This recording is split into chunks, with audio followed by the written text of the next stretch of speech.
Le cours d'aujourd'hui va porter sur une problématique centrale pour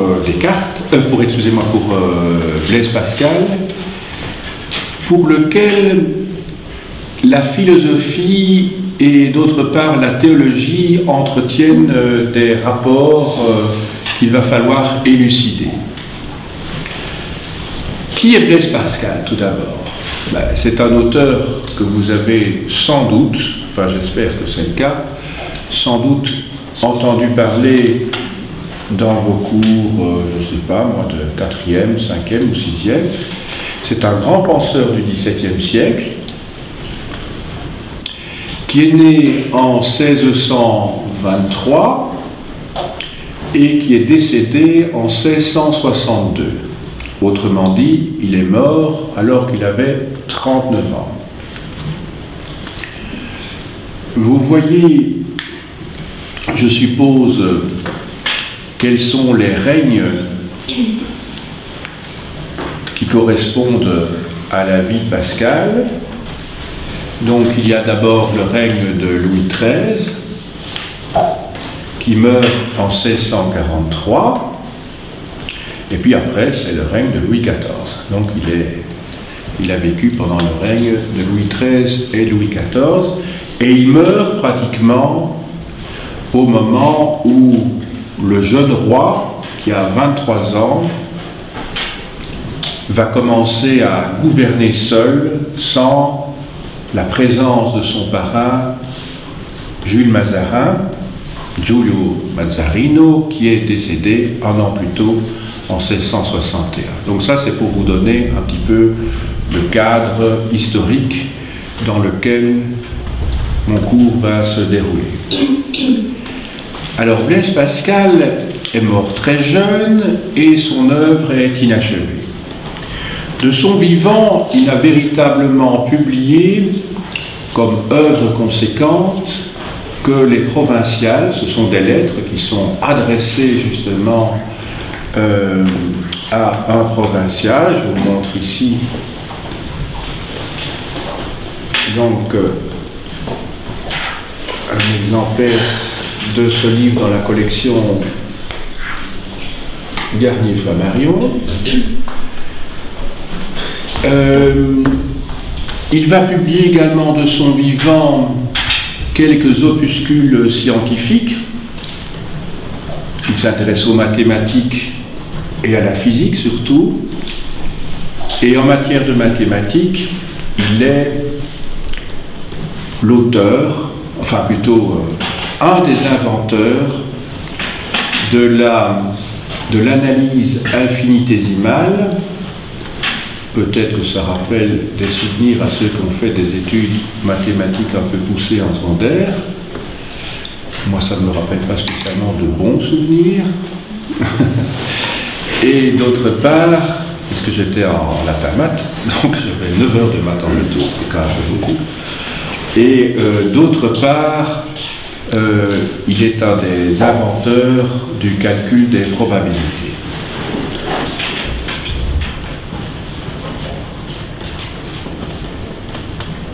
Alors, le sujet dont je vais vous entretenir va porter, comme je vous l'ai dit, sur la relation, le rapport entre la philosophie et la théologie. C'est un projet un sujet plutôt qui l'a intéressé pendant quelques années, peut-être pendant toute sa vie, mais en tout cas sur le plan de l'écriture pendant quelques années, et plus précisément entre 1654 et 1658. Alors en effet, pendant cette période-là, Pascal va, à la suite d'ailleurs, plus précisément d'un événement qui lui se situe, parce qu'il a eu 2 conversions en fait au christianisme dans sa vie, plus précisément à un événement qui s'est passé, la 2e conversion qui se situe en 1554, et alors surtout ce que lui a considéré comme un miracle, et qu'on considérait comme un miracle à son époque, en 1556, lorsque sa nièce a été guéri d'une fistule lacrymale après avoir touché une épine de la couronne du Christ. Alors on y croit ou on n'y croit pas. Ici, c'est pas mon objet, mais en tout cas, c'est que cet événement a fortement marqué Pascal au point que ça l'a bouleversé et qu'il va souhaiter publier une apologie de la religion chrétienne. Une apologie. Apologie, c'est-à-dire un éloge de la religion chrétienne. Un éloge qui va être argumenté. Cet ouvrage, il ne va jamais le publier parce que cet ouvrage est resté à l'état d'ébauche. À l'état d'ébauche, ça veut dire que il n'y a pas de chapitres même qui ont été rédigés. Pascal, selon son habitude, quand il avait des réflexions, plus précisément des pensées, puisque c'est le titre que l'on va donner à cette compilation, que sont les pensées, Pascal, en fait, lorsqu'il avait des réflexions, il les écrivait sur des grandes feuilles de papier qu'il découpait ensuite et qu'il enfilait, l'objectif étant de remettre un jour toutes ces pensées, toutes ces réflexions dans un ordre que nous ne connaissons pas, puisqu'il est mort, je vous ai expliqué, en 1662, et que son œuvre n'a jamais été rédigée et publiée. Donc, en fait, ce sont tous des fragments.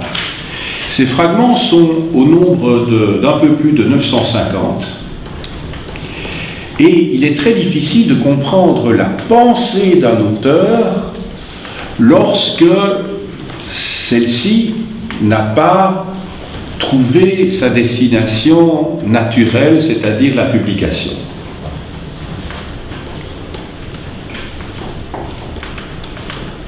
Alors, des éditeurs ont pris des voies diverses pour publier ces pensées.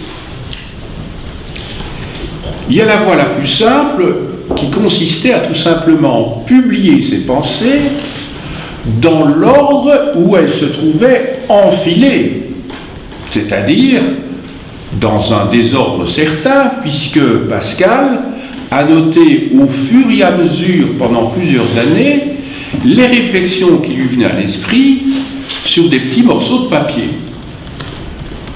J'imagine que c'est un petit peu également comme ça que vous procédez. Si vous voulez faire un exposé avec certaines idées originales, vous écrivez sur des petits morceaux de papier et puis vous remettez les petits morceaux de papier dans l'ordre. Évidemment, ce n'est pas des conseils que je vous donnerai sur le plan méthodologique pour préparer une leçon, mais enfin, c'est comme ça que beaucoup de gens procèdent. En tout cas, moi, quand je prépare une conférence, c'est comme ça que je procède. Je mets des petites réflexions, et puis voilà, que j'essaie d'être un petit peu original et auquel je veux donner du sens.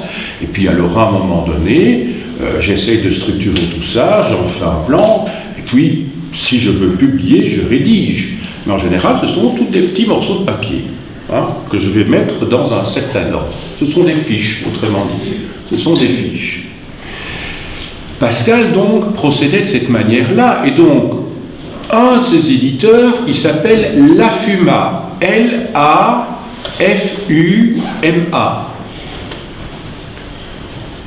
a donc publié ces petits morceaux de papier, ces réflexions, dans l'ordre où il les a trouvés, c'est-à-dire dans l'ordre de l'enfilade. Ce système peut paraître, comment dirais-je, décevant, parce que on n'a pas de tentative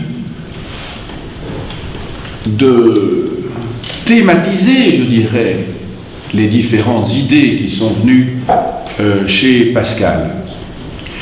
Il y a toutefois un grand avantage, c'est celui de l'honnêteté, c'est que Laffuma n'a pas essayé d'imposer sa vision d'un ordre qui aurait pu lui paraître logique lors de la publication.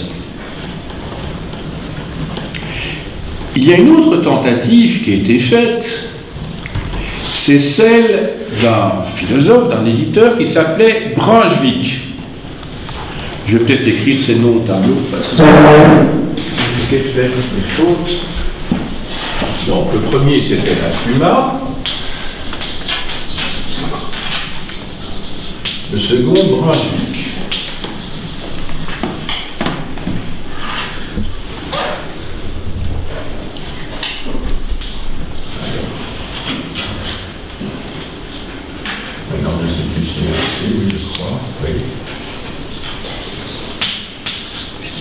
Alors, si j'hésitais justement, au moment où je l'écris, c'est pas par hasard.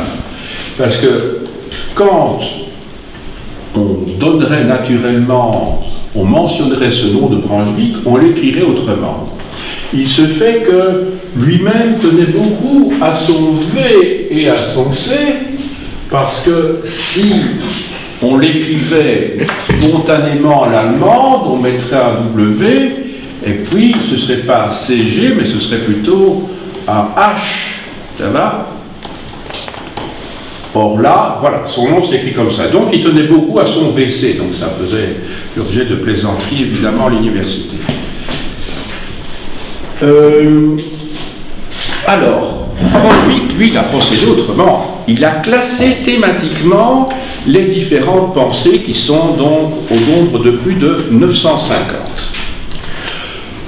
Le problème, c'est que cette démarche, quelque intéressante qu'elle soit, parce qu'elle permet d'y voir un petit peu plus clair, dans la mesure où cet éditeur a essayé de regrouper par chapitre tout ce qui se rapportait, toutes les pensées qui se rapportaient au même sujet. Donc ça paraît certainement plus lisible que les pensées qui se trouvent dans l'édition Laffuma. En revanche, c'est que c'est une vision personnelle et que ce n'est donc pas une édition scientifique. Elle est subjective. Il reste enfin une dernière édition, celle de Martineau, qui est la plus récente, mais qui n'a pas encore fait l'objet de suffisamment de commentaires par les spécialistes pour qu'elle puisse être validée. Alors, le projet de Martineau, c'était d'essayer de reconstituer, non pas sous forme de chapitres, mais de restituer le texte originel, très clairement. Alors que l'objectif de Brunswick n'était pas celui-là. Hein. Il voulait simplement thématiser, regrouper par thème. Ici, c'est une entreprise beaucoup plus ambitieuse, puisqu'il a voulu écrire le texte que Pascal n'avait pas rédigé. Ça va? Bon. Donc, il y a déjà un gros problème. Alors, vous allez me dire, mais qu'est-ce que je suis en train de vous expliquer? Des problèmes d'édition, on est dans une école normale, on n'est pas ici pour faire des rééditions, sauf que, comment voulez-vous réfléchir sur la logique de la pensée de quelqu'un si on ne sait pas, évidemment, comment on a publié effectivement ce qu'il a voulu dire? Donc, c'est un préalable indispensable. Maintenant, pourquoi, vraisemblablement, Pascal a-t-il écrit ses pensées? Je vous ai dit, il avait un projet d'apologie de la religion chrétienne. Alors, si on veut faire une apologie de la religion chrétienne, c'est que on veut mettre en évidence tout ce qu'il y a de remarquable et de positif dans la religion chrétienne, mais c'est aussi un ouvrage qui n'est pas un ouvrage de polémique, mais qui répond à une ambiance intellectuelle de l'époque, ambiance dans laquelle il y avait une philosophie qui était en train de connaître beaucoup de succès, celle de René Descartes, qui vit dans la première moitié du XVIe siècle, du XVIIe siècle, excusez-moi, du XVIIe siècle. Donc en gros à l'époque de Louis XIII, et je peux dire qu'il a beaucoup voyagé, aussi en Hollande, en Suède.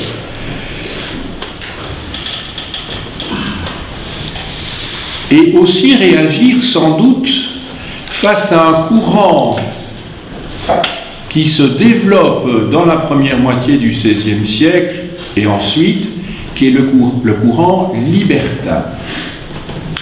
Alors quand on parle de libertinage ou de libertinisme, alors je préfère le terme de libertinisme pour éviter la confusion avec la connotation du premier terme, parce qu'effectivement le libertinage peut renvoyer à des comportements particuliers, c'est-à-dire à laxisme au niveau des mœurs, alors que le libertinisme, lui, renvoie uniquement à un comportement, à une attitude, à une démarche de type intellectuel. Effectivement, vous êtes d'accord, hein, quand on parle d'un libertin,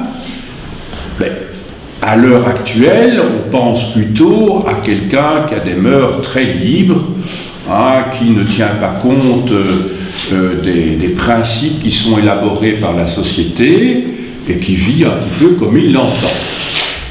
Un personnage qui appartient à cette catégorie au XVIIe siècle, qui est un libertin, c'est le fameux Don Juan, qui a fait l'objet de la pièce de Molière. Mais évidemment, c'est un personnage de fiction. Lui-même, ce Don Juan de Molière, lui-même n'est en fait qu'un avatar d'un Don Juan qui a été inventé en Espagne, hein, par Tirso de Molina. Vous ne devez pas l'écrire, hein, je vous dis tout de suite, hein, Tirso de Molina, qui a écrit donc l'abuseur de Séville. C'est l'abuseur des dames, en fait, des femmes. Hein. Donc c'est El Burlador de Sevilla. Et puis, alors, il y a un autre Don Juan que vous connaissez certainement, c'est le Don Juan de Mozart, Don Giovanni, hein, qui a fait l'objet d'un opéra, dont le livret est dû à Lorenzo da Ponte. Et là, c'est un personnage qui est un vrai libertin. Mais, attention, tous ces personnages sont des libertins au sens des mœurs, mais ce sont aussi des gens qui sont des libres penseurs. Pensez au Don Juan de Molière, qui est antipathique, au Don Giovanni de Mozart, qui est tout à fait antipathique aussi. Mais les libres penseurs, ce sont, que l'on appelait à cette époque-là les libertins, ce sont des gens qui osent penser autrement que ce que l'idéologie officielle propose ou impose. Alors parmi eux, il y a peut-être des athées, mais à cette époque-là, il n'était pas question de laisser entendre qu'on était un athée, sinon on était assuré de se trouver sur un bûcher. Ça va ? Donc d'après leurs écrits, on peut croire qu'en tout cas ce sont des gens qui sont au moins sceptiques. Ou agnostiques si vous voulez. Mais on n'en est pas sûr. Et donc, le projet de Pascal est de réagir d'une part face à Descartes qui invente, si je puis dire, le rationalisme moderne, et d'autre part face aux libertins sur le plan intellectuel qui sont des sceptiques. Donc, Pascal va plutôt se mettre à regrouper toutes ces pensées. Et il s'agit dès lors pour les philosophes d'essayer de comprendre quel était vraiment son projet, qui n'a pas abouti, puisque ces pensées n'ont pas été publiées du vivant même de Pascal. La première édition des pensées date de 1670, c'est-à-dire 8 ans après son décès, après sa mort. Alors, un outil qui est utile lorsque l'on veut se plonger dans les pensées de Pascal, c'est évidemment le fameux dictionnaire de Furetière. Alors, le dictionnaire de Furetière, c'est un dictionnaire de la langue française qui date du XVIIe siècle.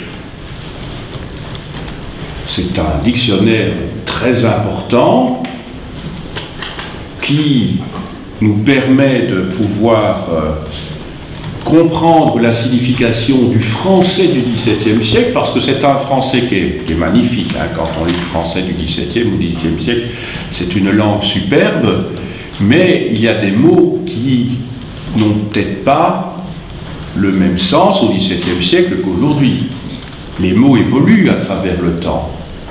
Moi, je me souviens quand j'assistais à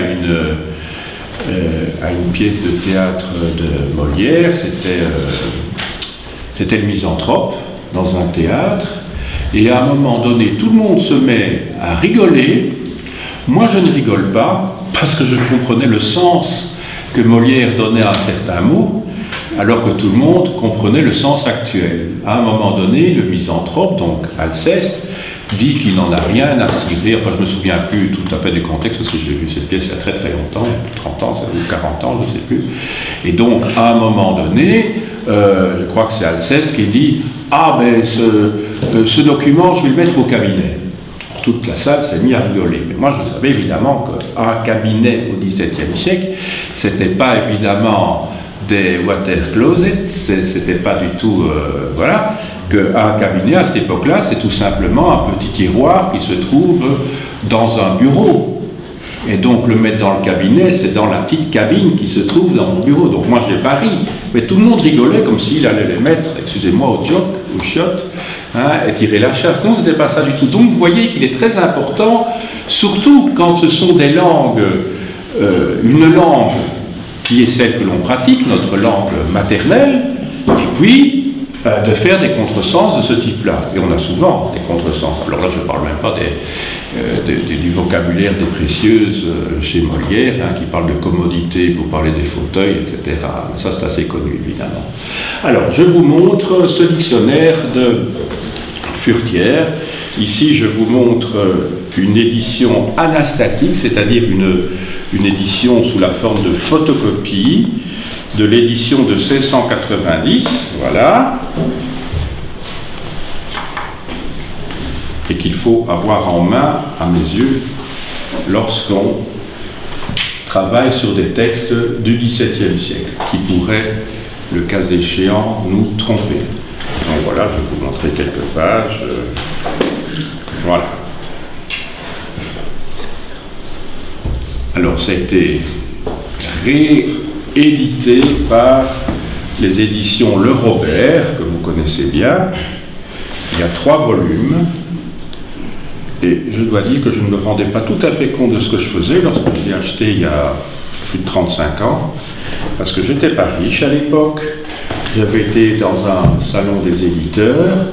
Et puis j'étais très intéressé. Et puis bon, comme je n'avais pas beaucoup de sous, j'ai dû rembourser sur plusieurs mois, évidemment. Mais je le rembourse parce que je ne pouvais pas le payer en une fois.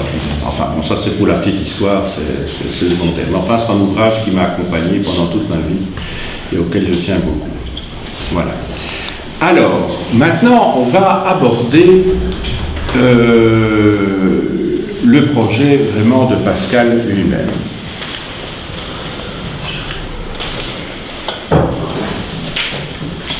Le rapport, donc, le problème qui se pose est donc le rapport entre la philosophie et la théologie, et de savoir si la philosophie, sous-entendue la philosophie des anciens et la philosophie de son époque, c'est-à-dire la philosophie de Descartes, si cette philosophie-là peut vraiment tout résoudre et nous donner, je dirais, la solution finale de toute chose. Et d'autre part, la philosophie, donc la théologie, et Pascal va démontrer dans ses pensées que justement la théologie est supérieure, non pas en nature, mais en valeur par rapport à la philosophie. Et il va en faire une véritable démonstration. Mais pour cela, il faut recourir à deux ouvrages différents. Je vous montre déjà les deux ouvrages dont je vais me servir ici. Tout d'abord, le premier en Garnier-Flammarion. Alors, ne soyez pas illusionnés par le titre que vous voyez là. C'est en fait dans un ouvrage que les éditions Garnier-Flammarion ont intitulé « De l'esprit géométrique », mais qui a un sous-titre écrit sur la grâce et autres textes, que se trouve le texte que je vais étudier avec vous, et qui est « Entretien de M. Pascal et de M. de Sacy sur la lecture d'Épictète et de Montaigne ». Alors, à côté de ça, vous avez en Garnier-Flammarion l'édition des Pensées. Voilà. Donc, quand vous voulez avoir une édition de la plupart, je dirais, des grands philosophes, référez-vous à l'édition Garnier-Flammarion. Ce n'est pas une édition, je dirais, d'universitaire, de chercheur, mais l'avantage, c'est que ça ne coûte pas cher et que c'est quand même préfacé, introduit par des universitaires, des professeurs, voilà. Donc, ça vaut peut-être la peine de partir de ça. Alors, les deux auteurs que je viens de citer et qui vont être traités dans l'entretien avec M. de Sacy, entre Pascal et le maître de Sacy, ce sont donc d'une part le manuel d'Épictète. Je vous en montre une édition ici. Alors, qui est Épictète?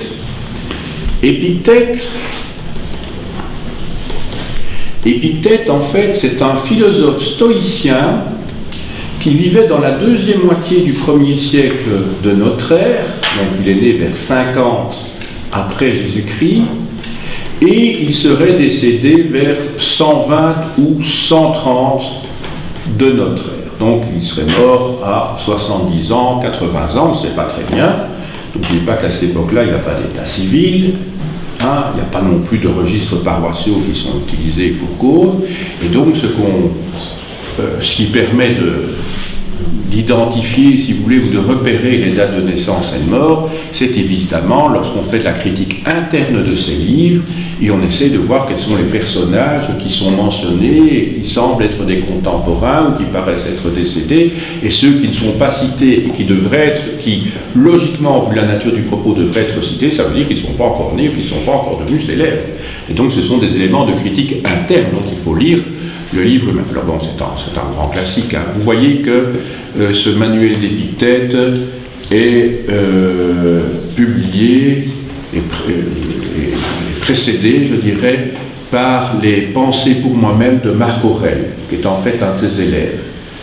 Alors, Épictète, en fait, c'est un esclave qui a été affranchi, et son plus grand des disciples, c'est l'empereur Marc Aurèle. Ça vous dit évidemment quelque chose. Marc Aurèle, c'est cet empereur qui, dans le film Gladiator, est étouffé par son fils Commode au début du film. C'est celui qui avait transmis, ça c'est d'après le film, hein, c'est pas du tout la réalité, qui avait transmis l'empire à ce général, qui n'a jamais existé non plus, Maximus. Hein. Voilà, alors deuxième livre dont il va être question ici, ce sont les essais de Montaigne. Alors Montaigne a publié 3 volumes des essais. Ici je vous montre la publication, l'édition du tome 1, il y en a donc 3, donc si vous allez dans la collection Garnier-Flammarion, vous en aurez donc 2 autres qui succèdent à celui-ci. Voilà, vous avez par la même occasion un portrait de Michel de Montaigne, qui vit au XVIe siècle. Ça doit vous rappeler quelque chose certainement dans le cadre de vos cours de littérature française, en tout cas j'espère aussi. Il était maire de Bordeaux, Et c'est un penseur qui s'est réfugié à un moment donné, à la fin de sa vie, dans sa fameuse tour d'ivoire. Quand on utilise l'expression s'enfermer dans sa tour d'ivoire, ben, c'est lié justement à la fameuse bibliothèque de Montaigne qui écrivait dans ses tours. Hein. Alors c'était un moraliste très profond. Et alors là, je vous montre pour l'occasion, alors,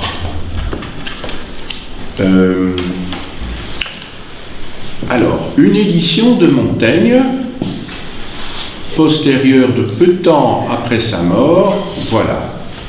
Voilà, c'est une édition de 1610, donc qui a 400 ans. Donc ce que je vous montre ici, c'est pas une édition anastatique comme Furetière, hein, c'est vraiment un livre qui a 400 ans que je suis en train de vous montrer, hein, qu'on m'a offert, qu'un maison m'a offert il y a bien longtemps, et vous voyez comment ça se présente. Alors là, c'est une édition qui n'est pas très facile à lire. Pourquoi? Parce que c'est d'abord de l'ancien français, et puis bon, ça se lit hein, sans problème, mais je veux dire, il y a quand même des difficultés, parce que les caractères d'imprimerie ne sont pas toujours les mêmes qu'à l'heure actuelle, mais enfin bon, c'est assez émouvant d'avoir comme ça entre les mains. Donc j'ai les 3 volumes chez moi. Voilà, le jour où j'ai des problèmes d'argent, ben, peut-être, ça m'étonnerait que je la vende parce qu'elle a une valeur sentimentale, mais enfin bon, c'est... Alors, l'édition dont se sert Pascal dans ce texte-ci, donc dans l'entretien de Pascal et M. de Sacy sur la lecture des Épithètes de Montaigne, en fait, Pascal utilise une édition postérieure à celle que j'ai. Il utilise une édition de 1652. Et la mienne date de 1610. Voilà. Donc je sais qu'il n'a pas dû travailler avec cette édition-là, hein, qui était antérieure à son époque. Donc, hein. Alors on va travailler un petit peu maintenant sur ces textes. Donc d'une part, l'entretien et d'autre part sur les pensées. Pour voir comment, toujours le même objectif, comment donc Pascal résout son problème.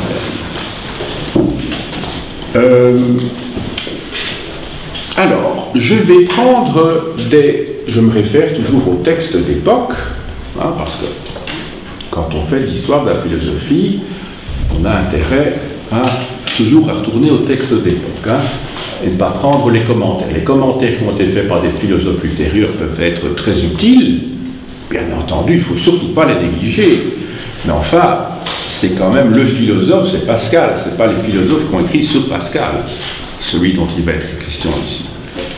Alors, je vais vous lire un certain nombre d'extraits, et puis on va essayer d'en tirer une petite synthèse concernant l'argumentation qu'en fait Pascal. Donc, vous indiquez, première partie dans vos notes ici, première partie, c'est l'analyse que Pascal fait de la philosophie d'Épithète, vous vous souvenez, 1er, 2e siècle de notre ère, et d'autre part de Montaigne, 16e siècle.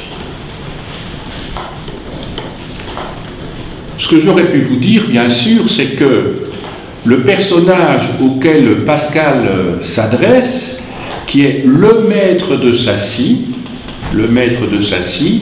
alors, Pascal, vous savez comment ça s'écrit, et le maître, c'est le mestre, si vous voulez, en 2 mots, le mestre, le maître, puisque le S, il n'y a pas besoin de le prononcer, hein, ça fait un peu snob quand on dit le mestre, hein, c'est comme si vous disiez un casteau, maintenant on dit un château, hein, en modernisant, de Sacy. Alors de Sacy, c'est D-E, et puis Sacy, donc un petit 2, et puis Sacy, S-A-C-Y. Alors, qui est ce personnage qui est en conversation avec Pascal? Et dans quelles conditions discute-t-il? Eh bien, ce maître de Sacy, c'est en fait le confesseur des religieuses de Port-Royal. Port-Royal, en 2 mots. Alors, Port-Royal, il y a 2 Port-Royal, hein, il y a Port-Royal des Champs et Port-Royal à Paris même. Alors, Port-Royal, en fait, c'est l'endroit où se sont réfugiés, entre guillemets, des religieuses et où se rencontraient des intellectuels de l'époque qui étaient jansénistes. Alors, c'est quoi les jansénistes? Alors, les jansénistes, je vais être bref parce que ce n'est pas le but de mon exposé aujourd'hui, les jansénistes, en fait, ce sont des catholiques, des chrétiens, qui, à la suite de la publication d'un livre de ces 140, qui est posthume, de l'évêque d'Ypres Jansénus, ou Janssens si vous voulez, parce que c'est un flamand, Janssens, en latin on dit Jansénus, et donc les membres de ceux qui l'ont suivi, ses disciples, ce sont les jansénistes. Eh bien, cet auteur avait travaillé sur les écrits d'Augustin, donc il a publié l'Augustinus, de Saint Augustin, donc ce père de l'Église du 4e, 5e siècle de notre ère. Et en fait, il mettait en avant l'idée de prédestination. C'est quoi la prédestination? C'est l'idée que dès votre naissance, Dieu accorde la grâce à certains d'entre nous. Donc la prédestination, c'est l'idée que la grâce est accordée à certains individus dès avant la naissance, et que par conséquent, il y a quelques élus et le reste de l'humanité est damné anticipativement, avant le jugement dernier, puisque tout est décidé à l'avance. La prédestination, d'ailleurs, se retrouvait également dans le protestantisme, en particulier chez Jean Calvin, au XVIe siècle. Maintenant, pourquoi je parle des jansénistes? Parce que Pascal lui-même est un janséniste, comme Racine, donc le dramaturge, et comme une série d'autres intellectuels, dont le grand Arnaud. Parce que je dis le grand Arnaud parce que c'était une famille où je crois qu'il y avait 16 ou 17 frères et sœurs, c'était assez affolant. Je veux dire, au niveau de ce qu'a la mère de cette dynastie a pu produire, si je puis dire. Arnaud était le chef, si vous voulez, de cette école, et il a publié avec Nicole, c'est un nom de famille, Nicole, La logique ou l'art de penser. Donc peu de temps après la mort de Pascal, et donc dans les 20 ans qu'on suivit, Arnaud et Nicole ont rassemblé des tas d'informations, et donc en fait c'est la grammaire de Port-Royal, si vous voulez. Ça s'appelle La logique ou l'art de penser. C'est à la fois un ouvrage de logique, un ouvrage de grammaire, un ouvrage de morale. Publié dans la collection Garnier-Flammarion. Et on peut dire que pendant 2 siècles, ça a été un peu la Bible de la bourgeoisie sur le plan grammatical et de cette bourgeoisie rationaliste, si vous voulez, jusqu'au XIXe siècle. Ça, c'était donc pour la remise en contexte. Et donc, le maître de Sacy, je vous ai dit, est donc rien d'autre que le confesseur des religieuses. Et à un moment donné, Pascal a fait une retraite parmi ces gens de Port-Royal, ceux qu'on appelle aussi les solitaires, et il a discuté avec lui. Donc, on peut considérer que l'entretien entre, d'une part, entre Pascal et le maître de Sacy reflète bien la pensée de Pascal, même si ce n'est pas lui qui l'a écrit. En fait, c'est le secrétaire du maître de Sacy qui prenait des notes pendant que Pascal et que le maître de Sacy s'exprimait. Alors, je prends quelques extraits. Voilà ce que dit Pascal d'Épictète. Après avoir si bien compris ce qu'on doit, voici comme il, c'est-à-dire Épictète, se perd dans la présomption de ce qu'on peut. Dans la présomption de ce qu'on peut. L'idée à retenir ici, c'est quoi? C'est qu'en fait, pour Épictète, l'homme bénéficie certainement d'une grandeur incontestable, mais que Épithète est présomptueux quand il imagine que l'être humain a les moyens de réaliser ses objectifs, autrement dit, Pascal critique l'impuissance, ou plutôt la puissance que met en évidence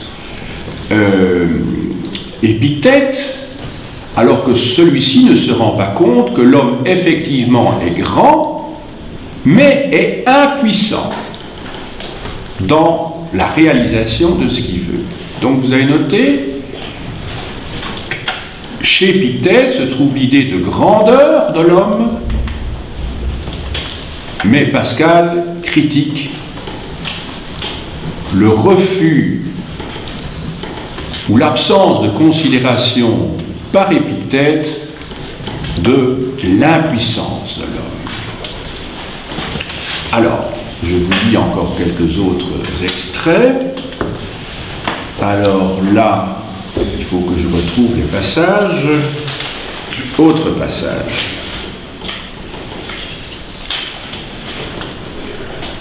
Comparaison ici entre Épithète et Montaigne. Vous allez voir qu'il s'agit bien sûr d'une langue toujours admirable.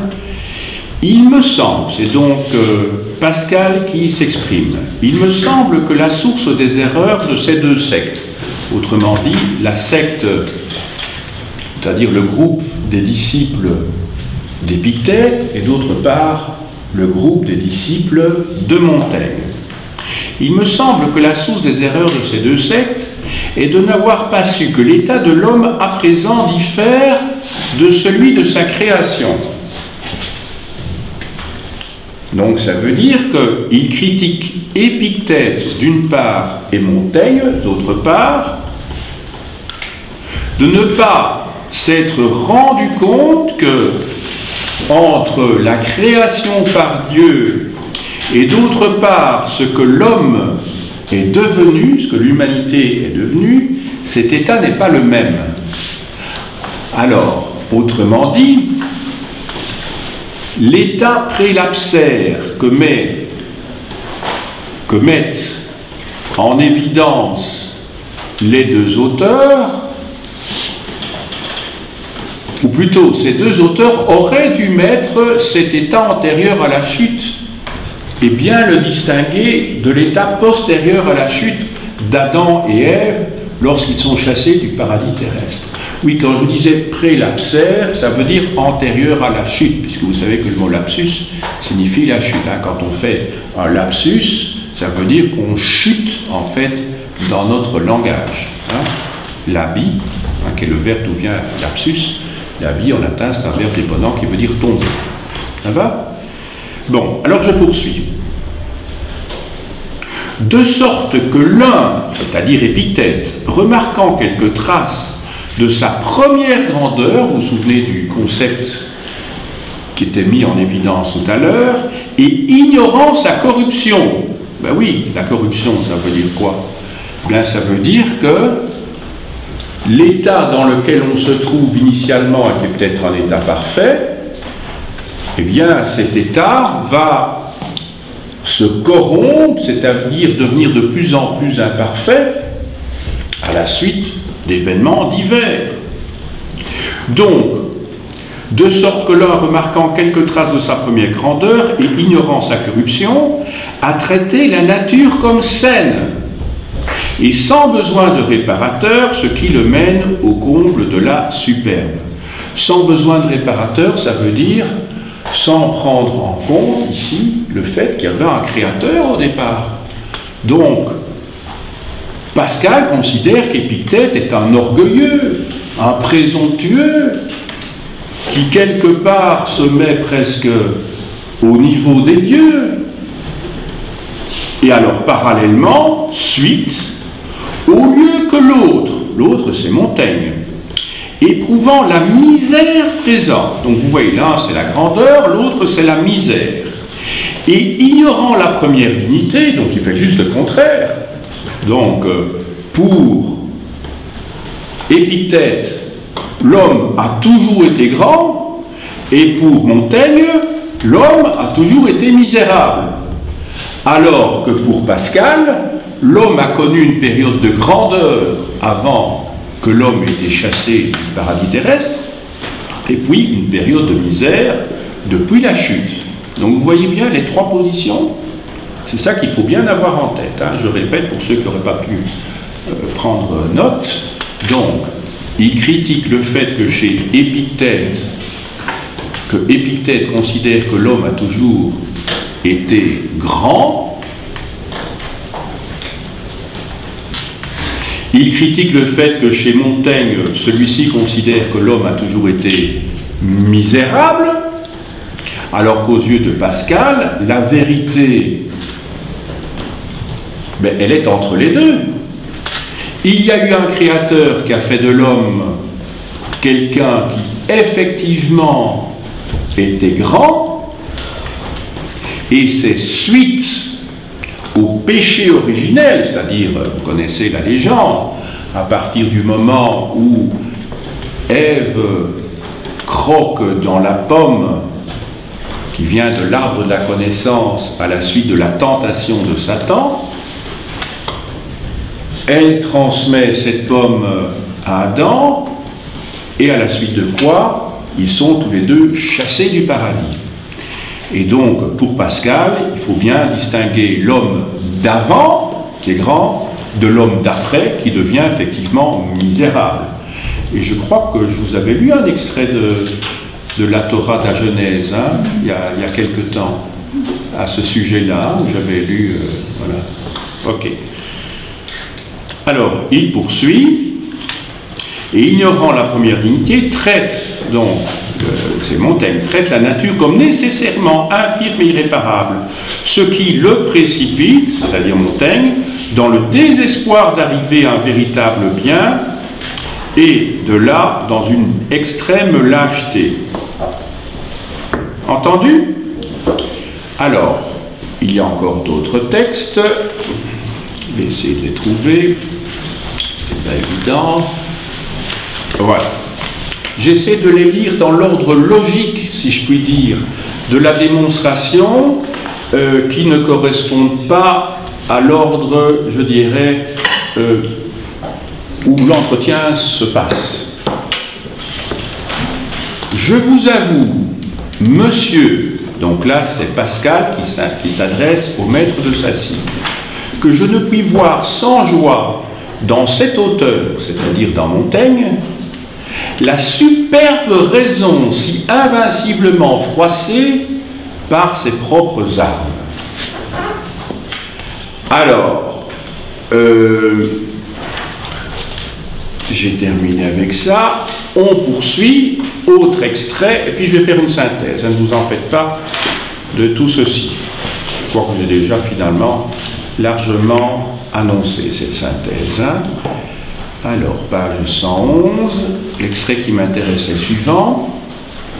Alors, c'est toujours Pascal qui s'exprime.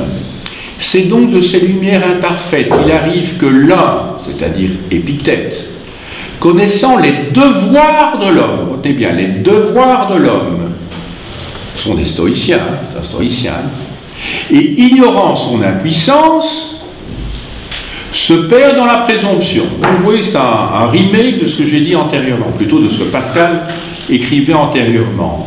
Et que l'autre, c'est-à-dire Montaigne, connaissant l'impuissance et non le devoir, il s'abat dans la lâcheté. Vous voyez, hein, c'est toujours, ce sont des variations sur un même thème. Alors, autre passage, toujours sur la même page, page 111, dans mon édition. Alors, c'est elle, et le elle ici, c'est la vérité de l'Évangile. Donc vous voyez que son objectif, c'est toujours de mettre en évidence la supériorité de la religion sur la philosophie. Il ne faut pas l'oublier. Donc c'est elle, donc la vérité de l'Évangile, qui accorde les contrariétés par un art tout divin et unissant tout ce qui est de vrai, et chassant tout ce qui est de faux, elle en fait une sagesse véritablement céleste, où s'accordent ces opposés qui étaient incompatibles dans ces doctrines humaines. Donc vous voyez ici, la théologie permet de faire le lien entre ces deux philosophes, puisque la philosophie complète, ou plutôt récupère, ou j'essaie de trouver le mot précis, permet de combler la lacune de l'un et la lacune de l'autre, et de montrer en quoi, finalement, il n'y a pas incompatibilité entre Épictète d'une part et Montaigne d'autre part, et montrer qu'ils peuvent tout à fait s'accorder.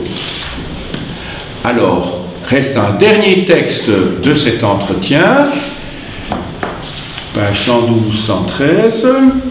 Alors, pour l'utilité de ces lecteurs, dit M. Pascal, je vous dirai fort simplement ma pensée. Je trouve dans Épictète un art incomparable pour troubler le repos de ceux qui le cherchent dans les choses extérieures. Alors là, c'est plus important, et pour les forcer à reconnaître qu'ils sont de véritables esclaves et de misérables aveugles, qu'il est impossible qu'ils trouvent autre chose que l'erreur et la douleur qu'ils fuient, s'ils ne se donnent sans réserve à Dieu seul. On voit toujours la petite idée qu'il a derrière la tête, Pascal. Et parallèlement, Montaigne est incomparable pour confondre l'orgueil. Alors, confondre l'orgueil, ça veut dire quoi? Confondre, ça veut dire réfuter l'orgueil, le réduire, plus exactement. Quand on dit je vais confondre quelqu'un, ça veut dire qu'on va la réduire. Confondre l'orgueil de ceux qui, hors la foi, se piquent d'une véritable justice. Oui, le mot confondre est un mot, ça me rappelle un vieux souvenir. C'est que le mot confondre, il faut faire attention d'une langue à l'autre. Moi, je me souviens, j'avais assisté à un séminaire à Paris, à la Sorbonne, et dans l'ouvrage de Carlo Borghero, qui s'intitule La certezza e la storia, alors c'est le sous-titre cartésianisme, donc ça veut dire la certitude et l'histoire, cartésianisme, pyrrhonisme et connaissances historiques, il y a un chapitre, mais si je vous montre ce livre, ce n'est pas à propos d'anecdotes que je vous explique ici, c'est parce que c'est un ouvrage qui est tout à fait dans la problématique d'aujourd'hui et qui essaie de montrer le conflit entre les cartésiens et les pyrrhoniens. Alors les pyrrhoniens, ce sont les sceptiques, ceux qui doutent de tout, et la connaissance historique. Alors je vais vous montrer, je vous montre l'ouvrage. Tout d'abord, c'est publié chez Angeli, parce qu'il y a des italophones devant moi, j'en profite. Voilà. Et dans ce livre, il y a un chapitre, ça me revient maintenant, qui s'intitule, le chapitre 4, ça s'intitule Pyrrhonismo confutato. Mais avec point d'interrogation, alors à l'époque, j'étais dans ce séminaire, et alors il y avait une de mes collègues qui dit, ah ben oui, parce qu'elle ne connaissait pas bien, je crois qu'elle ne connaissait pas bien l'italien manifestement, elle dit, curieusement ce chapitre s'intitule le pyrrhonisme confondu. Or confutato, ça ne veut pas dire confondu, ça veut dire réfuté en fait en italien, confutato. Et donc vous voyez, il y a un contresens qu'elle avait fait, et donc elle ne comprenait pas l'objet de ce chapitre. Mais ça, vous laissez tomber, c'est une histoire d'historien, mais c'est pour vous dire que parfois, c'est ce qu'on appelle les faux amis, vous savez ça, il y a ça dans toutes les langues. Ce sont des mots qui se ressemblent très fort d'une langue à l'autre, et qui en fait comprennent des pièges. En anglais, c'est bien connu, mais en italien aussi, il y a des faux amis comme ça, qui ressemblent très fort au français, et puis ça ne veut pas dire tout à fait la même chose. Ici, c'est clair, confutare, c'est réfuter, c'est pas confondre. Alors, tant que je suis à l'Italie, il y a un autre ouvrage qui est pas mal aussi de Sergio Bertelli, alors nouveau à l'usage des... Je ne savais pas qu'il allait y avoir des italophones, mais c'est un ouvrage qui est très intéressant aussi, qui s'intitule Rebelles, libertins et orthodoxes dans l'historiographie baroque, c'est chez la Nuova Italia, éditeur. Voilà. Alors, je vais peut-être pas montrer l'autre à la caméra, oui. Je vais les montrer en même temps. Alors. Mais ça, c'est si vous faites des études plus approfondies. Je ne vais pas vous demander de ça pour l'examen. Voilà. Bon, alors, on en finit avec ça. Ça, c'était donc pour la première partie. Donc, on va faire une petite synthèse maintenant. Donc, première partie de la démonstration de Pascal, qui est tirée donc de l'entretien de Pascal avec le maître de Sacy. Petit a, dans un premier temps, Pascal démonte la position d'Épithète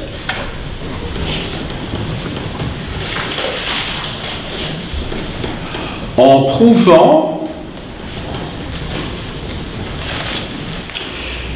que l'orgueil qui est le sien, quand il attribue une position de grandeur de l'homme, donc de l'humanité dans le monde,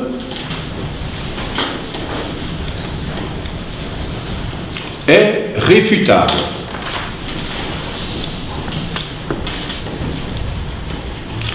Petit b, deuxième partie de cette démonstration à partir de l'entretien, même procédé, c'est qu'il montre, ou il démonte, je vais utiliser les mêmes mots, tiens, il démonte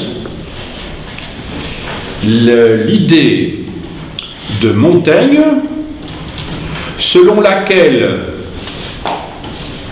l'homme, l'humanité est misérable,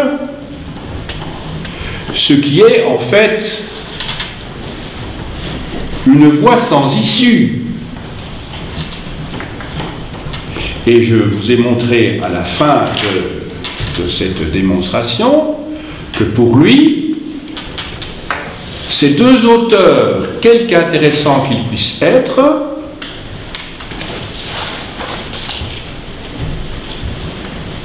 arrivent dans un cul-de-sac et qu'il va falloir faire rebondir la démonstration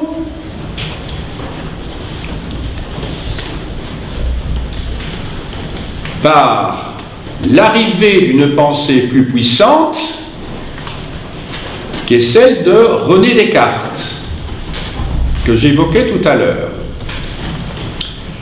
Descartes qui va proposer une autre solution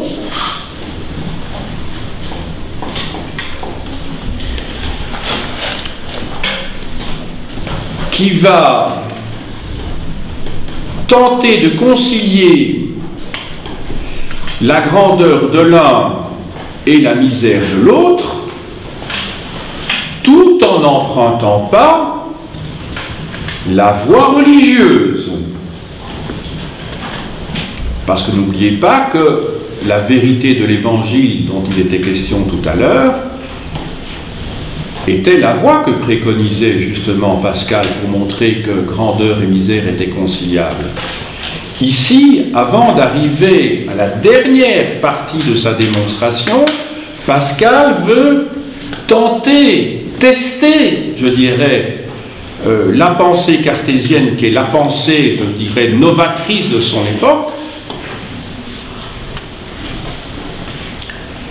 et puisqu'en fait le discours de la méthode date de 1637, hein, 36 ou 37, maintenant je ne sais plus, hein, c'est l'année aussi, ben, puisqu'il y a une étudiante qui est en français ici, c'est l'année où Corneille publie le cycle et où il y a le conflit entre les anciens et les modernes pour savoir si finalement il est admis de publier une pièce de théâtre qui soit à cheval sur la comédie et la tragédie et ne respecte pas les fameuses règles, les 3 unités, la règle des 5 actes, etc., etc.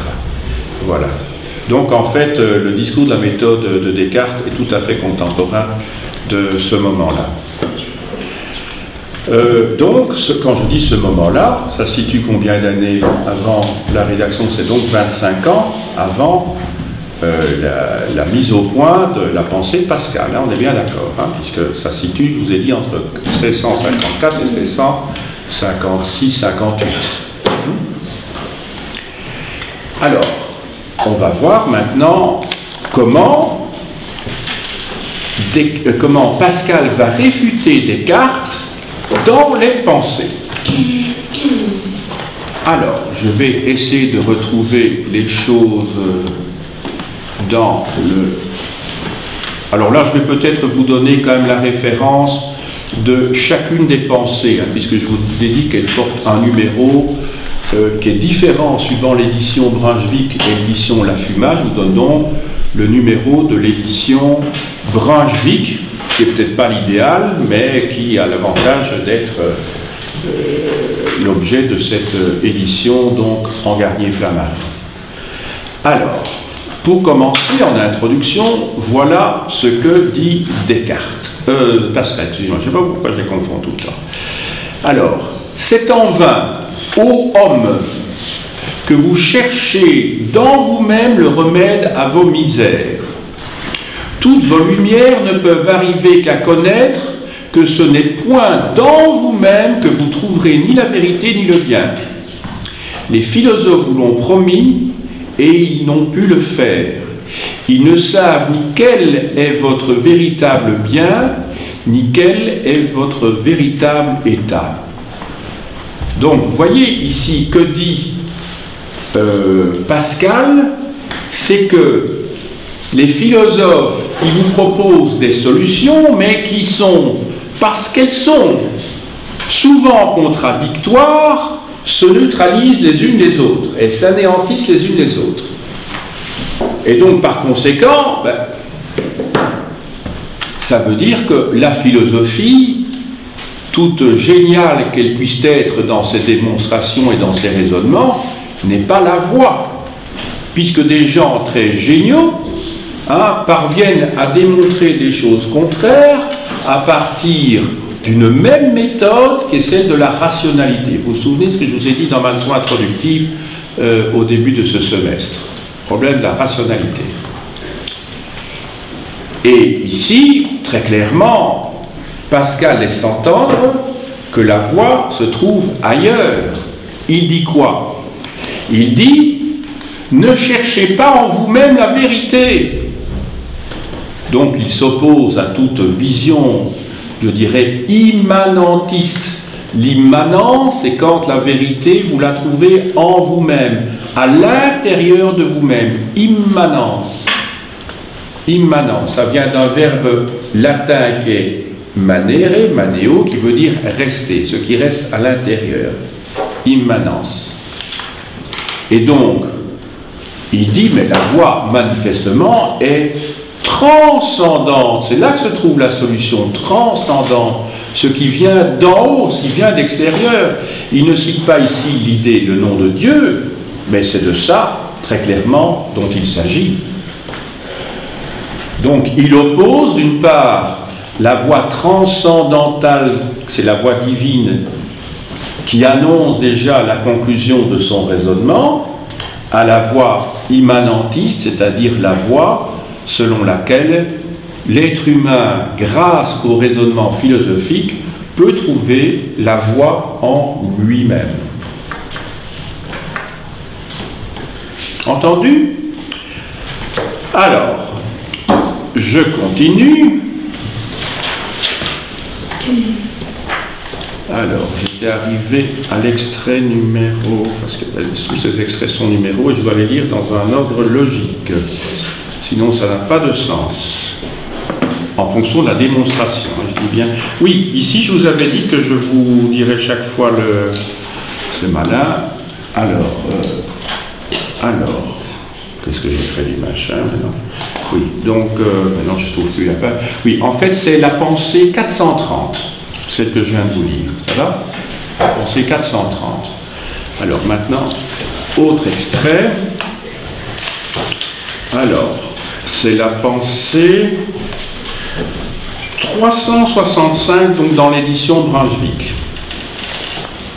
Pascal écrit, toute la dignité de l'homme consiste en la pensée. Alors là, c'est intéressant, parce qu'on a trop souvent, dans les manuels d'histoire de la philosophie, opposé Pascal à Descartes, laissant entendre par là que, avec Pascal, nous sommes dans une perception religieuse pour avoir le fin mot de la réalité d'existence, alors que chez Descartes, c'est la rationalité qui prévoit.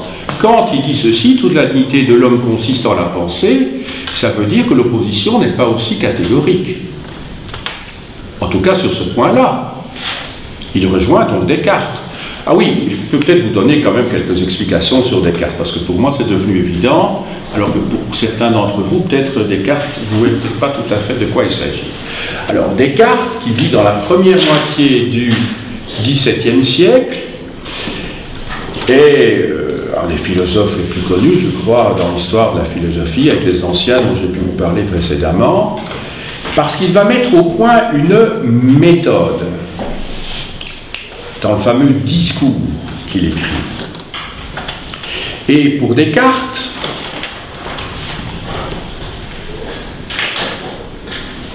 il y a un moyen qu'il utilise et qui lui permet de fonder sur des bases certaines, à partir de vérités claires et évidentes,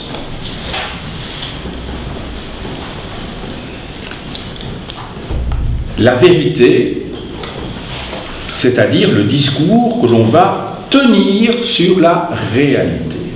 Ne confondez pas évidemment vérité et réalité. La réalité, c'est ce qui est. La vérité, c'est ce qu'on tient comme discours sur la réalité. Hein. Ce n'est pas la même chose. Hein. Donc les deux ne sont pas synonymes. Enfin, ça semble aller de soi.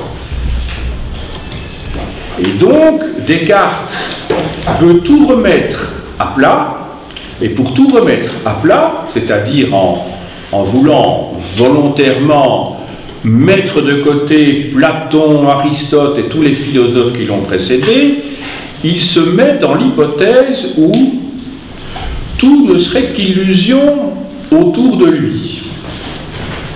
Tout ne serait qu'illusion autour de lui, c'est une hypothèse, hein. Il ne dit pas que tout est illusion, mais il dit c'est une hypothèse que je prends pour essayer de construire mon système sur des bases fiables et indubitables. Donc tout est a priori suspect, si vous voulez. Donc peut-être que c'est un malin génie qui me fait croire, qui a mis dans ma tête l'idée que tout ce qui m'entoure est réel, alors que ce ne sont peut-être que des mirages, des illusions. Mais il y a une chose, dit Descartes, dont on ne peut pas douter, ou en tout cas dont lui ne peut pas douter, c'est qu'au moment où il doute, il fait quelque chose qui est bien réel. C'est qu'il pense.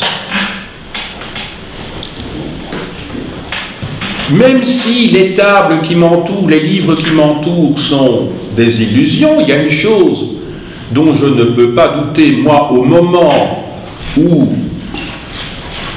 j'énonce ce que je dis, c'est que je suis en train de penser.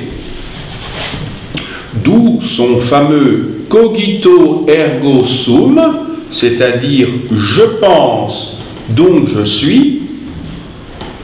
Je pense, donc je pense d'abord. L'activité, enfin ce qui se passe dans mon cerveau et mon activité de sujet est antérieure à la déduction qui est le fait d'être là, d'être tout court, ou d'être là. Ça dépend si on place d'un point de vue d'Heidegger. Donc, d'être là. Ça va ? Donc, vous voyez bien, et je crois vous l'avoir dit, il me semble, dans un cours antérieur, que c'est tout à fait différent que de dire « je suis donc je pense ». Spontanément, on pourrait dire, ben, je suis, donc je pense. C'est parce que je suis que j'ai une activité cérébrale qui me permet de me poser des questions et de voir la réalité, etc. Mais Descartes, il fait juste le contraire. C'est pas je suis, donc je pense, c'est je pense, donc je suis. C'est tout. Il inverse complètement la vision, évidemment, du monde. Ça va? C'est tout à fait clair pour tout le monde? Pour ceux qui n'avaient jamais fait de philosophie avant et qui n'avaient peut-être pas vu ça dans le cours de français en secondaire, il faut vraiment inverser la proposition. Hein. Donc c'est le sujet qui va donner vie, je dirais, à l'univers qui l'entoure quelque part. Et à partir du moment où je suis, je pense, donc je suis, mais qu'est-ce qui m'empêcherait de penser que ce qu'il y a autour de moi est aussi? Pourtant, il faut qu'il y ait quelque chose qui garantisse l'existence du monde autour de moi. Eh bien, ce sera Dieu, évidemment. Mais tout ça va être remis en question, entre autres, par les sensualistes au XVIIIe siècle, et surtout alors par Descartes. Vous vous souvenez que je vous avais lu des extraits de Kant, ça va mal décidément, des extraits de Kant dans mes premiers cours, vous vous souvenez? Et je vous avais montré, je crois, la critique de la raison pratique, et je vous avais dit que c'était un ouvrage qui faisait pendant la critique de la raison pure. La raison pure, ça va? La raison pure, ben c'est la raison de Descartes. Donc Kant critique Descartes, comme il critique également les sensualistes comme Jung. Ça va? Mais Kant, c'est beaucoup plus tard. Hein? Ces ouvrages sont écrits dans les années 1780. Avec Descartes, nous sommes dans les années 1330. Ça va? Et avec Pascal, nous sommes dans les années 1630. Et avec Pascal, nous sommes dans les années 1650. Donc 20 ans, 25 ans plus tard. Alors, je poursuis. Maintenant, j'imagine que pour tout le monde, c'est clair. Comment dirais-je, Descartes. Alors, donc, pour expliciter donc, le passage 365, il y a quelques instants, autre extrait. Alors, c'est la pensée numéro 469. Pascal dit: je sens que je ne puis n'avoir point été, car le moi consiste dans ma pensée. Je relis. Je sens que je puis n'avoir point été, car le moi consiste dans ma pensée. C'est intéressant, là aussi, il prouve qu'il est cartésien quelque part et qu'on les oppose un peu trop facilement habituellement. Hein? Car le moi consiste dans ma pensée. Intéressant comme notation. Alors, je poursuis. Autre extrait. L'homme n'est qu'un... Alors là, c'est célèbre. Hein, ça, c'est ce qu'on apprend pour le bac en France et partout, je dirais, pour ceux qui sont en première année de philosophie. Alors, c'est l'extrait, la pensée 347. L'homme n'est qu'un roseau, le plus faible de la nature, mais c'est un roseau pensant. Il ne faut pas que l'univers entier s'arme pour l'écraser. Une vapeur, une goutte d'eau suffit pour le tuer, mais quand l'univers l'écraserait, l'homme serait encore plus noble que ce qui le tue, parce qu'il sait qu'il meurt, et l'avantage que l'univers a sur lui. L'univers n'en sait rien. Alors ça veut dire quoi ça? Eh bien ça veut dire qu'il réconcilie un petit peu, vous vous souvenez, le problème de la grandeur et de la misère tout à l'heure. Le roseau, il a l'aspect misérable que dénonçait Montaigne pour l'homme, pour l'être humain. Mais le roseau, il a cette grandeur que lui, à l'inverse de toutes les choses qui sont peut-être beaucoup plus solides que lui, comme les pierres, hein, ou comme, je ne sais pas moi, un éléphant et tout, mais le roseau, lui, il a quand même une caractéristique, hein, enfin l'homme qui est comparé à un roseau a quand même cette caractéristique que tout en étant faible, lui est capable de penser non seulement à ce qui l'entoure, mais de penser à son propre sort, alors que des êtres qui sont forts dans l'univers ne pensent pas, tout simplement. Et quand je dis des êtres, ça peut être aussi des pierres, des plantes, tout ce que vous voulez. C'est la grande force de l'être humain dans ce cas-là. Donc ce passage est très important. On le retrouve d'ailleurs un petit peu partout. Alors, autre passage, toujours dans le même extrait. Ah non, c'est maintenant la pensée 348. Par là, donc, je n'aurai pas l'avantage en possédant des terres. Par l'espace, l'univers me comprend et m'engloutit comme un point. Par la pensée, je le comprends. Ben donc, de nouveau, c'est une illustration de ce qui a été dit juste avant. Alors, je poursuis encore. Alors, on arrive maintenant. Alors, je vais de nouveau faire le point, parce que j'en étais jusqu'à présent à la pensée de Descartes, et jusqu'à présent, on voit que Pascal et Descartes, jusqu'ici, ne s'opposent pas vraiment, puisqu'on voit que Pascal est quelque part un cartésien, mais jusqu'à un certain point. Et ça va être la dernière partie de mon exposé, la dernière partie, donc, qui va porter là-dessus. Ce serait peut-être bien qu'on n'utilise pas les GSM, comme j'ai demandé tout à l'heure. Merci beaucoup. Alors, maintenant, on va passer à la dernière partie. Donc, vous avez bien compris qu'à partir des extraits que je vous ai donnés, il y a des éléments communs. Mais on est arrivé au stade du roseau. Alors, on va voir que Pascal va aménager en fait un verset de la première épître de Saint Jean pour s'en tirer et arriver à sa conclusion selon laquelle c'est finalement la théologie qui l'emporte sur la philosophie. Voilà ce que... donc ici, la Bible... c'est banal, j'espère que tout le monde a une Bible chez lui, sous une forme quelconque, parce que c'est quand même, je dirais, vous savez, c'est l'ouvrage le plus vendu dans le monde. C'est pas pour ça qu'il faut l'acheter, pas parce que c'est un best-seller, mais c'est parce qu'il fait partie de la culture générale. Comme je dirais maintenant, ce serait peut-être bien utile que tout le monde lise aussi le Coran. Pour ma génération, c'était pas évident quand j'étais jeune, mais je crois que maintenant, ce serait de plus en plus utile pour bien connaître ce qu'il y a dans la tête des autres, parce qu'une chose est de critiquer les autres, mais autre chose est d'ignorer la culture, la civilisation, la philosophie, la pensée de nos voisins, et pas seulement de nos voisins, de gens qui vivent chez nous. Comment voulez-vous avoir un vrai dialogue et une compréhension si vous n'avez pas des éléments, en tout cas, qui vous permettent de faire le lien? C'est impossible.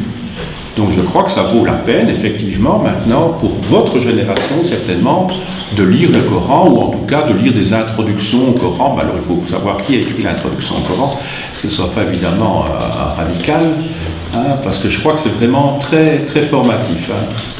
Ça va? Allez, on poursuit, soyez sages. Alors, donc, dans la première épître de Saint Jean, au chapitre 2, verset 16, il est dit ceci: « Car tout ce qui est dans le monde, la convoitise de la chair, écoutez bien, la convoitise des yeux et l'orgueil de la richesse vient non pas du Père, mais du monde. » Je répète. Car tout ce qui est dans le monde, la convoitise de la chair, la convoitise des yeux et l'orgueil de la richesse, vient non pas du Père, mais du monde. Voilà, c'est intéressant de nouveau, parce qu'il y a le problème de la transcendance et il y a le problème du monde. Vous vous souvenez qu'il y avait eu cette idée que Pascal condamnait en disant « la vérité, vous n'allez pas la trouver en vous-même, vous allez la trouver ailleurs grâce à... » c'était pas dit en tant que tel, mais de manière transcendante. Voilà. Ici, on dit que ce qui nous perturbe dans notre compréhension du monde, c'est en fait la convoitise de la chair. Alors, Pascal va transformer ça dans ce qu'on appelle la théorie des trois ordres. La théorie des trois ordres. Vous notez la théorie des trois ordres. Alors, Pascal, qui est un philosophe, pour lui, la convoitise de la chair, c'est en fait ce qui appartient au monde du sensible. La convoitise des yeux, autrement dit, la curiosité, est de l'ordre de l'intelligible. Alors, le sensible, c'est ce qui est perceptible par nos sens, donc le goût, l'odorat, l'ouïe, le toucher, la vue. La convoitise des yeux, pour Pascal, c'est donc ce qui est de l'ordre de l'intelligible. C'est quoi l'intelligible? Ce qui est de l'ordre de la compréhension et qui ne peut être perçu que grâce au raisonnement. Ça va? Intelligible, ça veut dire compréhensible. Et alors, et l'orgueil de la richesse, là, Pascal supprime ce passage-là et le transforme par un nouvel élément qui est l'amour de Dieu. Donc vous voyez que ce n'est pas tout à fait l'orgueil de la richesse, l'amour de Dieu. Alors l'amour de Dieu, ça se dit comment? L'amour de Dieu, c'est la charité. Faites attention, parce que dans le langage courant, quand on parle de charité, on pense plutôt à l'amour du prochain. C'est-à-dire, quand on voit par exemple un mendiant qui demande des sous, ben on lui donne, je sais pas, 1 euro, ou quand on voit quelqu'un qui est dans la difficulté, on va l'aider parce que l'on ressent de l'amour pour lui. Mais ça, c'est le mot charité dans son sens courant. Mais le mot charité, si vous regardez au dictionnaire, c'est l'amour de Dieu et du prochain.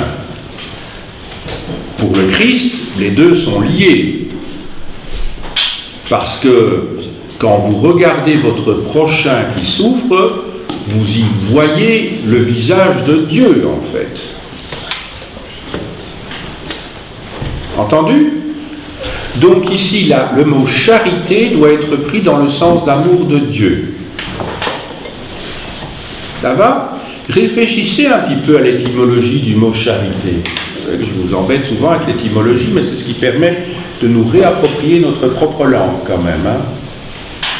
Quand vous dites, quand dans une lettre, vous écrivez « cher ami », le mot « cher » appartient à la même famille que « charité ». Vous avez déjà pensé à ça? « Cher ami » ou « charité », c'est la même étymologie. Parce que « charité » en latin se dit « caritas ». Il y a même des mouvements, caritas, catholica, etc. qui existent. Mais quand vous dites cher en latin, vous dites carus, C-A-R-U-S. Donc, en fait, quand vous dites cher ami, c'est un pléonasme. Vous dites 2 fois la même chose. Parce que cher, ça veut dire ami. Puisque dans cher et dans ami, vous avez la notion d'amour. Donc, cher ami, ça n'a pas de sens de dire cher ami. C'est comme les gens qui disent le jour d'aujourd'hui. Bon, ce qu'on appelle un pléonasme, on dit 2 fois la même chose. Hein. Donc, un cher ami, ça n'a pas de sens. Ça va?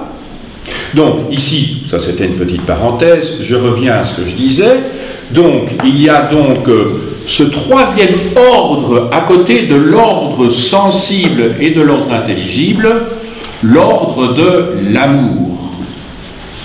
Mais ce n'est pas n'importe quel amour, c'est pour ça que je n'ai pas dit l'ordre affectif, ça aurait été trop simple. Non, c'est l'amour de ce qui est absolu, c'est-à-dire l'amour de Dieu.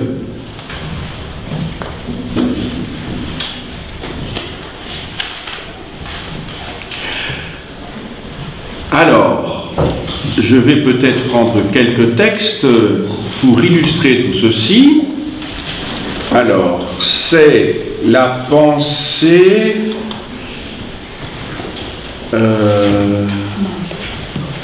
alors, la pensée 793. Alors, tous les corps, le firmament, les étoiles, la terre et ses royaumes ne valent pas le moindre des esprits. Car il connaît tout cela, et soi, et les corps, rien. Donc je répète, tous les corps, le firmament, les étoiles, la terre et ses royaumes ne valent pas le moindre des esprits. Car il connaît tout cela, et soi, et les corps, rien. Donc ça fait le lien avec ce que je dis précédemment. Mais je poursuis. Et là, Pascal introduit la notion de charité. Tous les corps ensemble, tous les esprits ensemble, et toute leur production ne valent. Alors le mot important ici, comme dans le passage précédent, c'est le mot valent, le verbe valoir. Ne valent pas le moindre mouvement de charité. Donc ne valent pas le moindre mouvement de charité. Donc on voit bien qu'ici, il y a un classement qui est établi entre l'ordre sensible, l'ordre intelligible, et finalement l'ordre de la charité. Ne valent pas le moindre. Cela est d'un ordre infiniment plus élevé, évidemment, puisqu'il s'agit de l'amour de Dieu. Entendu? Vous avez bien noté que c'est le verbe valoir le mot-clé ici. C'est-à-dire que la distance qu'établit Pascal entre les trois ordres, ordre sensible, ordre intelligible et ordre de la charité, cette distance, cet ordre est lié à des valeurs. Alors que chez Descartes, ce n'est pas lié à des valeurs. La rationalité est supérieure à l'approche empiriste, mais pas du tout pour des questions de valeur. Là, Descartes se situe sur le plan purement intellectuel. Ici, on ne se situe plus sur le plan intellectuel, on se place dans le domaine des valeurs, justement. Alors, autre passage, toujours dans la même pensée, 793. La distance infinie des corps aux esprits figure la distance infiniment plus infinie des esprits à la charité, car elle est surnaturelle. Je relis. La distance infinie des corps aux esprits. Voilà. Des corps aux esprits. Figure, donc, est l'équivalent. Figure la distance infiniment plus infinie des esprits à la charité, car elle est surnaturelle. Donc, en fait, vous avez les corps, les esprits, la charité, donc corps et esprit, ça se situe, si vous voulez, au premier étage. Non, je dirais, allez, les corps, c'est le rez-de-chaussée, les esprits, c'est le premier étage, et la charité, elle, c'est, allez, 100e étage. Pour donner une représentation, je dirais, imagée ici. Hein. Mais alors, qu'est-ce qui justifie cette distance? C'est qu'elle est surnaturelle, ce qui n'est pas le cas des autres. Alors, encore autre passage, j'arrive tout doucement vers la fin de mon exposé, ne vous en faites pas. De tous les corps ensemble, on ne saurait en faire réussir une petite pensée. Cela est impossible et d'un autre ordre. De tous les corps et esprits, on n'en saurait tirer un mouvement de vraie charité. Cela est impossible et d'un autre ordre surnaturel. Donc, ici, c'est un discours redondant, répétitif, qui insiste, comme je vous le disais, sur cette infinie distance qui est liée à des valeurs chez Pascal. Alors, je regarde si j'ai encore quelque chose d'important à vous dire. Donc, vous avez bien compris qu'ici que la connaissance de l'homme se fait par la charité. C'est la charité, c'est-à-dire l'amour de Dieu, qui peut vous éclairer sur vous-même, et non pas des discours rationalistes comme sont ceux de la philosophie. Je vais vous montrer maintenant quelques livres que je n'ai pas encore eu l'occasion de vous montrer. Ils ne seront pas nombreux parce que j'en ai déjà montré quelques-uns. Alors, tout d'abord, sur Pascal lui-même, j'ai utilisé, entre autres choses, l'ouvrage de Jean Steinman, publié chez Desclée de Brouwer. Là, ça passe dans la caméra? Oui, ok.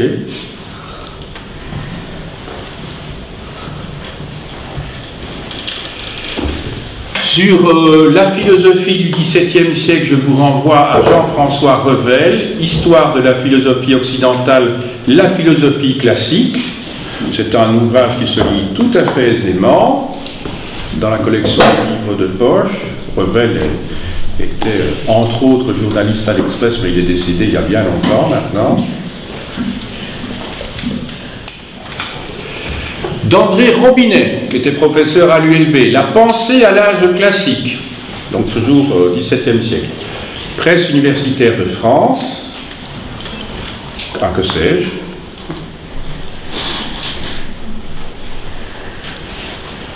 De Michel Onfray, dont on parle beaucoup dans les médias, Les libertins baroques contre histoire de la philosophie. Donc ça concerne aussi le XVIIe siècle. Ce sont ces philosophes, ces intellectuels dont je vous ai parlé, qui sentaient le soufre à l'époque parce qu'ils n'étaient pas dans les voies de l'orthodoxie. Alors, un ouvrage qui se lit très facilement, qui est très agréable à lire, pas du tout abscon, Jean-Louis Dumas, Vivre et philosopher au grand siècle, chez Privat.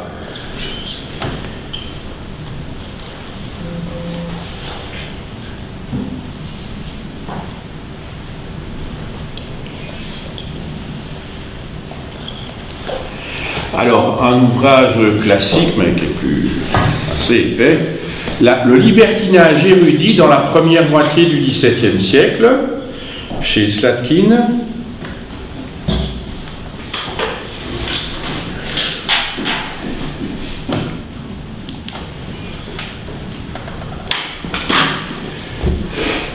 Alors, encore, de Paul Bénichou, Morale du grand siècle.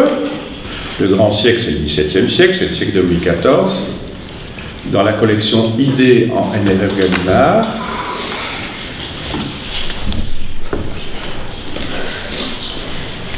J'ai toujours l'impression d'être un prêtre tenant l'ostensoir quand je suis dans cette position. Alors, le jansénisme par Louis Cognet, en que sais-je.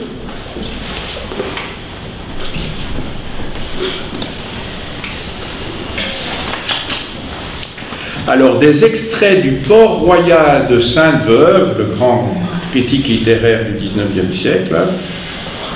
Alors, ça, vous le trouvez dans d'autres collections aussi, vous savez, dans la collection Larousse. Alors, un ouvrage qui démontre une thèse très intéressante, c'est celle donc du sociologue de la littérature d'origine hongroise, non, d'origine roumaine, je vois, puisqu'il est né à Bucarest, Lucien Goldman, ouvrage qui s'intitule Le Dieu caché. En fait, le Dieu caché, c'est ce Dieu dont nous parle justement Pascal, et que l'on retrouve également chez Racine. Le Dieu caché. Donc vous avez bien presque 150 pages qui sont consacrées à Pascal dans ce livre-là. J'ai dit...